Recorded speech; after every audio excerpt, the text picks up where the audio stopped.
Hello students, welcome to my channel. तो आज की इस वीडियो में हम BS 4 सेमेस्टर इंग्लिश लिटरेचर का जो आपके यूनिट नंबर 3 में रविन्द्रनाथ टैगोर का फिक्शन दिया गया है the home and the world, उसका most important long question answer हम देखने वाले हैं आपके एग्जाम के लिए। तो आज की वीडियो में मैं जितना भी क्वेश्चन आपको बताने वाली हूँ the home and the world से, वो सारा का सारा मोस्ट इम्पॉर्टेंट है और यही क्वेश्चन आपके एग्जाम में पूछा जाएगा।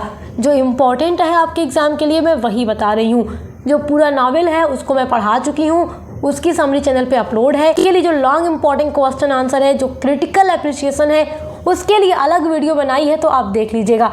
आज की वीडियो में सारा लॉन्ग इंपॉर्टेंट क्वेश्चन आंसर हम इस नॉवेल से कवर करने वाले हैं। आपका फर्स्ट इंपॉर्टेंट क्वेश्चन है what is the significance of the title the home and the world. जो इस नॉवेल का टाइटल है the home and the world, इस टाइटल के नाम का सिग्निफिकेंस क्या है? सिग्निफिकेंस मतलब होता है महत्व। तो नॉवेल के टाइटल का सिग्निफिकेंस क्या है और टाइटल क्या है? The home and the world. The title symbolizes the conflict between personal and political life. जो इस नॉवेल का टाइटल है वो सिंबलाइज यानी प्रतीक है द कॉन्फ्लिक्ट। कॉन्फ्लिक्ट मतलब संघर्ष, बिटवीन मतलब बीच में, पर्सनल मतलब व्यक्तिगत एंड पॉलिटिकल मतलब राजनीतिक लाइफ यानी जीवन। तो इस नॉवेल का जो टाइटल है वो व्यक्तिगत और राजनीतिक जीवन के बीच में संघर्ष को दर्शाता है। Home represents traditional values, family and personal emotions. इस टाइटल में जो वर्ड है होम यानी घर, रिप्रेजेंट्स दर्शाता है ट्रेडिशनल वैल्यूज पारंपरिक मूल्यों को, फैमिलीज परिवार एंड पर्सनल इमोशन और व्यक्तिगत भावनाओं को। जो इस नॉवेल के टाइटल में होम वर्ड है वो परिवार और घर के जो अंदर की चीज़ें हैं, जो पर्सनल इमोशंस हैं फैमिली के अंदर, और जो ट्रेडिशनल वैल्यूज़ हैं, तो होम जो है उसको रिप्रेजेंट करता है। वाइल जबकि world signifies nationalism, external conflicts and political movements. जबकि जो इस टाइटल का दूसरा वर्ड है वर्ल्ड यानी संसार, सिग्निफाइज वो प्रतीक है, नेशनलिज्म यानी कि राष्ट्रवाद, एक्सटर्नल कॉन्फ्लिक्ट, एक्सटर्नल मतलब बाहरी, कॉन्फ्लिक्ट मतलब संघर्ष, बाहरी संघर्ष एंड पॉलिटिकल मूवमेंट्स, और जो राजनीतिक आंदोलन है उनको दर्शाता है। रविन्द्रनाथ टैगोर ने अपने इस नॉवेल के माध्यम से घर और घर के बाहर की दुनिया के बीच में संतुलन बनाने के बारे में बताया है कि किस तरीके से इंसान को अपने घर और घर के बाहर की दुनिया के साथ बैलेंस बनाकर रहना पड़ता है। The novel explores how these two spheres collide in the lives of the characters, specially Bimala, Nikhil and Sandeep. ये जो नॉवेल है एक्सप्लोर्स दिखाता है हाउ कैसे दीज टू स्फीयर्स, ये कैसे दोनों क्षेत्रों के नायक कौन है, कैरेक्टर कौन है, बिमला, संदीप और निखिल के जीवन में कैसे टकराव होता है। इन्हीं तीन मेन कैरेक्टर्स के माध्यम से रविन्द्रनाथ टैगोर ने होम एंड द वर्ल्ड के बारे में दिखाया है कि किस तरीके से मूवमेंट और घर की चीजें आपस में टकराती हैं। क्योंकि बिमला जो है निखिल की वाइफ है, लेकिन जब संदीप मूवमेंट करता है और स्वदेशी के बारे में प्रचार प्रसार करता है, स्वदेशी मूवमेंट देखो बड़ा तेजी से चल रहा था उस टाइम पर, जिस टाइम पर रविन्द्रनाथ टैगोर ने ये नॉवेल लिखा था। स्वदेशी मतलब अपने देश की वस्तुओं को अपनाओ और विदेशी वस्तुओं का बहिष्कार करो। तो संदीप इसी बात पर जोर दे रहा था और निखिल का मानना था कि किसी के ऊपर जोर नहीं देना चाहिए क्योंकि स्वदेशी वस्तुएं महंगी आ रही हैं और गरीब लोग उसको एफोर्ड नहीं कर सकते।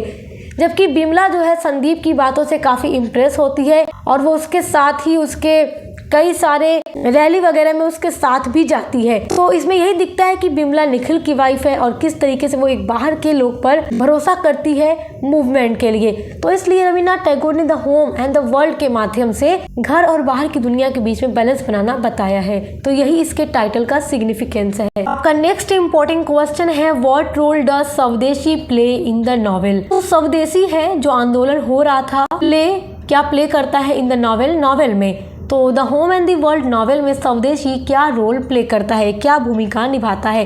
तो स्वदेशी की क्या भूमिका है इस नॉवेल में, ये क्वेश्चन मोस्ट इम्पॉर्टेंट है और अक्सर एग्जाम में पूछता है।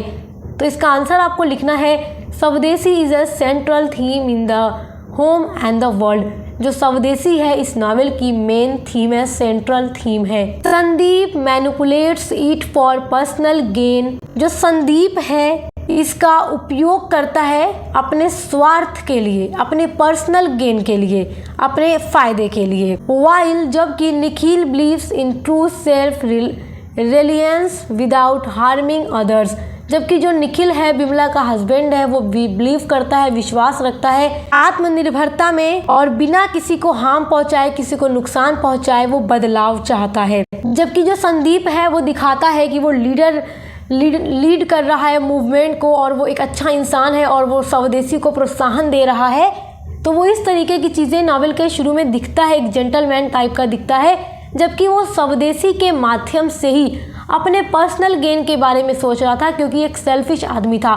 जबकि उसी के अपोजिट में जो निखिल था वो विश्वास करता है in true self reliance without harming others, कि मतलब बिना किसी को नुकसान पहुंचाए आत्मनिर्भर होना चाहिए। The movement affects relationships and morality, showing both it's idealism and it's potential for destruction. जो ये मूवमेंट है, जो आंदोलन है, अफेक्ट्स मतलब प्रभावित करता है, रिलेशनशिप्स मतलब कि रिश्तों को, एंड मोरालिटी नैतिकता को, शोइंग बोथ इट्स आइडियलिज्म।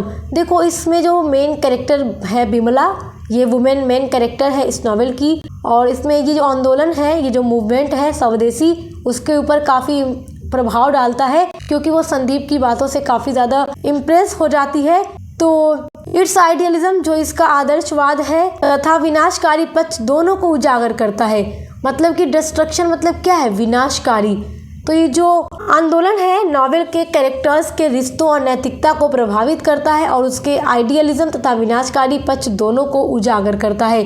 क्योंकि जो संदीप है अपने पर्सनल गेन के लिए विमला को फंसाता है और उसे पैसे लेकर भाग जाता है, जबकि वो पैसे किस लिए मांगता है कि लोगों की मदद करूंगा, जबकि ऐसा कुछ होता नहीं, वो लेकर भाग जाता है। तब विमला को समझ में आता है कि इसका जो हस्बैंड है वो एक अच्छा इंसान है और वो कैसे संदीप के बहकावे में आ जाती है। आपका जो next very most important question है वो है describe the character of Vimala. देखो नॉवेल के जो मेन कैरेक्टर होते हैं उनका कैरेक्टर स्केच जरूर पूछता है। तो describe the character of Vimala, यह आपसे पूछ सकता है write the character sketch of Vimala. तो किसी तरीके से पूछेगा, आपको आंसर तो यही लिखना है, यानी कि विमला के कैरेक्टर के बारे में डिस्क्राइब करो कि उसका कैरेक्टर, उसका चरित्र कैसा है। Vimala is a central female character who transform from a traditional housewife to a politically awakened women.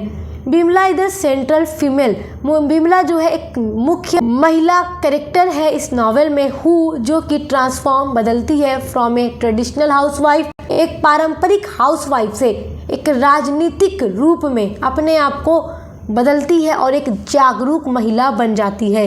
क्योंकि इसका जो हस्बैंड निखिल है वो इसको किसी चीज़ के लिए रोकता नहीं है। ये एक पारंपरिक हाउसवाइफ थी, लेकिन इसका हस्बैंड इसको रोकता नहीं है, बाहर की दुनिया को देखने देता है, हर काम करने की इसे पूरी परमिशन देता है, क्योंकि वो इससे प्यार करता है। तो इसलिए ये अपने आप को ट्रेडिशनल वाइफ से एक जागरूक महिला भी बनाती है पॉलिटिकल क्षेत्र में। Influenced by Sandeep pigeon, influence मतलब प्रभावित होकर, बाय संदीप पैजन, संदीप के जोशीले भाषणों से, फॉर नेशनलिज्म राष्ट्रवाद के लिए। तो जो संदीप है वो भाषण वगैरह देता है और विमला उसको सुनती है, उसे काफ़ी इम्प्रेस होती है कि ये अच्छा इंसान है, ये आंदोलन करता है, राष्ट्रवाद की भावना इसके अंदर भरी हुई है।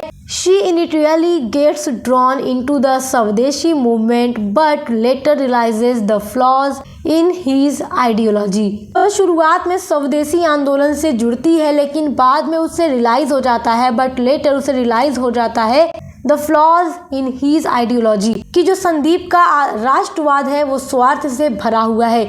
मतलब ये मतलबी टाइप का इंसान है, ये अपने फायदे के लिए ऐसा कर रहा है, इसको लोगों की फिक्र नहीं है। बाद में ये बात विमला समझ जाती है। हर journey represents the inner conflict between duty, love and self discovery. इसका जो ये सफ़र है वो दर्शाता है ड्यूटी मतलब कर्तव्य, लव मतलब प्यार, एंड सेल्फ डिस्कवरी आत्म खोज को।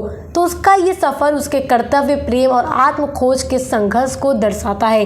अब आपका अगला इम्पोर्टेंट क्वेश्चन है ये, how do Nikhil and Sandeep represent different ideologies. देखो ये क्वेश्चन बहुत ही इम्पोर्टेंट है और ये एग्जाम में ज़रूर पूछेगा। आपका क्वेश्चन क्या कह रहा है, हाउ निखिल एंड संदीप, कैसे निखिल और संदीप रिप्रेजेंट करते हैं डिफरेंट आइडियोलॉजीज, अलग अलग विचारधाराओं को।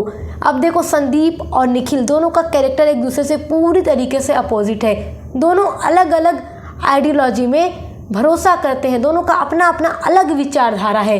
तो क्या है दोनों के बारे में ये क्वेश्चन जरूर पूछेगा। Nikhil stands for rationally, non violence and individual freedom. जो निखिल है वो तर्क, अहिंसा यानी non violence and individual freedom, व्यक्तिगत स्वतंत्रता का समर्थक है। तो निखिल स्टैंड, निखिल खड़ा होता है for rationality, non violence and individual freedom. तो निखिल खड़ा होता है तर्क, अहिंसा और व्यक्तिगत स्वतंत्रता के लिए। Nikhil believes in gradual social reform and opposes forceful nationalism. जो निखिल है वो बिलीव करता है इन ग्रेजुअल सोशल रिफॉर्म, धीरे धीरे सामाजिक बदलाव में। तो जो निखिल है वो धीरे धीरे समाज में बदलाव में विश्वास करता है। इसका मानना है कि सोसाइटी में जो ये लोग मूवमेंट कर रहे हैं स्वदेशी के लिए, तो ज़बरदस्ती किसी के ऊपर यानी कि नहीं थोपना चाहिए। एंड अपोजेस फोर्सफुल नेशनलिज्म, यानी फोर्सफुल ज़बरदस्ती नेशनलिज्म किसी के ऊपर नहीं थोपना चाहिए। वो धीरे धीरे सामाजिक बदलाव में विश्वास रखता है। वाइल, जबकि संदीप सिम्बोलाइजेस एग्रेसिव नेशनलिज्म, जबकि जो संदीप है वो आक्रामक राष्ट्रवाद और स्वार्थी महत्वाकांक्षा का व्यक्ति है। सेल्फिश एम्बिशन मतलब सेल्फिश मतलब स्वार्थी, एम्बिशन मतलब महत्वाकांक्षा। तो ये एक ऐसा व्यक्ति है जो चाहता है कि लोगों के ऊपर राष्ट्रवाद को ज़बरदस्ती थोपा जाए, उनका यूज़ किया जाए और अपना फ़ायदा उठाया जाए, और बिमला को ये यूज़ भी करता है। Sandeep justifies unethical means for the स्वदेशी कॉज। जो संदीप है अपने स्वार्थ के लिए किसी भी हद तक जाने को तैयार है। Their ideological conflict reflects larger debate on nationalism in colonial India. तो यह जो टकराव है भारत में राष्ट्रवाद को लेकर चल रही बड़ी बहस को दर्शाता है कि किस तरह निखिल और संदीप का जो कैरेक्टर है एक दूसरे से पूरी तरीके से अपोजिट है। आपका नेक्स्ट वेरी इंपॉर्टेंट क्वेश्चन है, write the introduction of Rabindranath Tagore. Rabindranath Tagore का इंट्रोडक्शन दीजिए या रविन्द्रनाथ टैगोर के बारे में लिखिए। ये क्वेश्चन आपसे ऐसे भी पूछ सकता है, right A note on Rabindranath Tagore. Question कई तरीके से पूछ लेता है बट आंसर आपको यही लिखना होगा। देखिए, the home and the world के राइटर रविन्द्रनाथ टैगोर हैं, तो इसलिए आपको रविन्द्रनाथ टैगोर के बारे में भी पढ़ कर जाना होगा क्योंकि राइटर के बारे में भी क्वेश्चन पूछ देता है। रविन्द्रनाथ टैगोर 1861 टू 1941। अच्छा देखो, 7 मई 1861 में कलकत्ता में, जो कि अब कोलकाता के नाम से जाना जाता है, वहाँ पर रविन्द्रनाथ टैगोर का बॉर्न हुआ था और इनकी डेथ हुई थी 7 अगस्त 1941 कोलकाता में। तो 7 मई से 7 अगस्त 1861 से 1941 तक, ये याद रखिएगा। Rabindranath Tagore was an illustrious of many talents. Rabindranath Tagore थे एन इलस्ट्रियस मतलब होता है शानदार, ऑफ मेनी टैलेंट्स बहुत सारे टैलेंट्स के ये धनी थे। यहाँ पर कहने का मतलब यही है। He was a writer, poet, song writer, play right, actor and painter. He was a writer, वो एक लेखक थे, पोइट वो एक कवि थे, सॉन्ग राइटर वो संगीतकार भी थे, प्ले राइट यानी नाटककार यानी ड्रामाटिस्ट भी थे, एक्टर भी थे एंड पेंटर और चित्रकार भी थे। एक अकेला व्यक्ति इतना कुछ, आप देख सकते हैं ये कितने ग्रेट थे। ही रिवोल्यूशनिज्ड इंडियन आर्ट एंड लिटरेचर, उन्होंने क्रांति लाई इंडियन आर्ट यानी भारतीय कला और साहित्य में। And also a pioneer of Bengal renaissance movement, and also और भी ए पॉइनियर मतलब होता है अग्रदूत या जनक, ऑफ बंगाल रेनेसा बंगाल के पुनर्जागरण मूवमेंट यानी आंदोलन, रेनेसा मतलब पुनर्जागरण होता है, तो बंगाल के पुनर्जागरण आंदोलन के ये अग्रदूत भी माने जाते हैं। His works have influenced numerous writers, artists, painters and activists। इनके जो वर्क्स थे जो इन्होंने लिखा, आप देख सकते हैं इतने सारे फील्ड में एक अकेला व्यक्ति इतनी महारत हासिल कर चुका था। तो इनके बहुत सारे जो वर्क इन्होंने लिखे थे इन्फ्लुएंस प्रभाव डालते हैं। न्यूमेरियस राइटर्स बहुत सारे लेखकों पर, आर्टिस्ट जो कलाकार थे, पेंटर्स जो चित्रकार थे और जो एक्टिविस्ट थे, इन सभी के ऊपर इनके कार्यों का बहुत ज़्यादा प्रभाव पड़ता है। His works have been translated into Dutch, English, Spanish, German and many other languages। इनके जो वर्क हैं वो बहुत सारी भाषाओं में ट्रांसलेट किए गए हैं जैसे कि डच, इंग्लिश, स्पेनिश, जर्मन और इसके अलावा भी मेनी अदर लैंग्वेजेस, जिसमें इनके लिखे गए कार्यों को ट्रांसलेट किया गया है। क्योंकि ये बंगाल के थे तो अपने ज़्यादातर वर्क्स ये बंगाली में ही लिखते थे। और आपका ये जो आपने पढ़ा है the home and the world, ये भी उन्होंने बंगाली भाषा में ही लिखी थी। इसको बाद में इंग्लिश में ट्रांसलेट किया गया था। इसको बंगाली में घरे बायरे टाइटल दिया था रविन्द्रनाथ टैगोर ने। Rabindranath was the first non European to have won a Nobel Prize in literature in 1913। Rabindranath Tagore वो पहले नॉन यूरोपियन यानी कि पहले एशियाई व्यक्ति थे टू हैव वॉन जिन्होंने जीता ए नोबेल प्राइज़ को इन लिटरेचर साहित्य के क्षेत्र में इन 1930। देखिए रविन्द्रनाथ टैगोर पूरे एशिया के, भारत के तो ये पहले व्यक्ति थे ही, लेकिन पूरे एशिया के भी ये पहले व्यक्ति थे जिनको नोबेल प्राइज से सम्मानित किया गया था 1913 में साहित्य के क्षेत्र में। जो इन्होंने अपनी पुस्तक गीतांजलि लिखी थी उसके बाद ही इनको लिटरेचर में नोबेल प्राइज़ दिया गया था। और ये क्वेश्चन बहुत इंपॉर्टेंट है जीके के पॉइंट ऑफ व्यू से कि वो पहला व्यक्ति कौन है एशिया का जिसको नोबेल प्राइज़ दिया गया। तो रविन्द्रनाथ टैगोर, इंडिया का पूछे तो ये है ही, लेकिन पूरे एशिया में भी ये पहले व्यक्ति थे। Rabindranath Tagore was awarded the title of knighthood by the British government on June 1915। Rabindranath Tagore was awarded, सम्मानित किए गए थे। रविन्द्रनाथ टैगोर को सम्मानित किया गया था द टाइटल ऑफ नाइटहुड की उपाधि से बाय द ब्रिटिश गवर्नमेंट। जो ब्रिटिश सरकार थी उन्होंने जून 1915 में रविन्द्रनाथ टैगोर को नाइटहुड की उपाधि से सम्मानित किया था। But he return the title in 1919 in protest against the Jallianwala Bagh massacre. जो जलियांवाला बाग हत्याकांड 1919 में हुआ था उसके बाद रविन्द्रनाथ टैगोर ने अपनी नाइटहुड की उपाधि को रिटर्न कर दिया। जब वो जलियांवाला बाग हत्याकांड के खिलाफ प्रोटेस्ट कर रहे थे तो तब उन्होंने अपने नाइटहुड की उपाधि ब्रिटिश सरकार को वापस दे दी कि मुझे ऐसे लोगों की उपाधि नहीं चाहिए जो मासूम निर्दोषों पर गोली चलाकर उनकी हत्या कर दे।